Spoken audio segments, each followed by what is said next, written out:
We will take the last question. Ihsan from Lahore, Pakistan, he asks, is it permissible to call Kaafir a Kaafir? The word Kaafir is derived from the root word kufr, which means to reject, to conceal or to hide.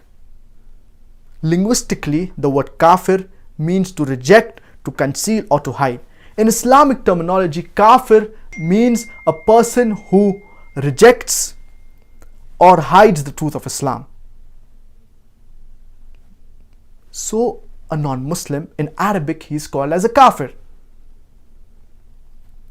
So when a person is speaking in Arabic, if he is referring to the non-Muslim, he will call them a Kaafir. So it is permissible to call a non-Muslim a Kaafir, because this word Kaafir, if you translate it into English, it refers to as a non-Muslim. So as I said, linguistically, it means to reject, to conceal or to hide. Like the farmer, he hides the seeds. But in Islamic terminology, it refers to someone who rejects or hides the truth of Islam. Non-Muslim, in Arabic, he is called as a Kaafir. If the Kaafir or the non-Muslim, they do not like this terminology of Kaafir, then I would request them to accept Islam, and we will stop referring them as a Kaafir, that is a non-Muslim.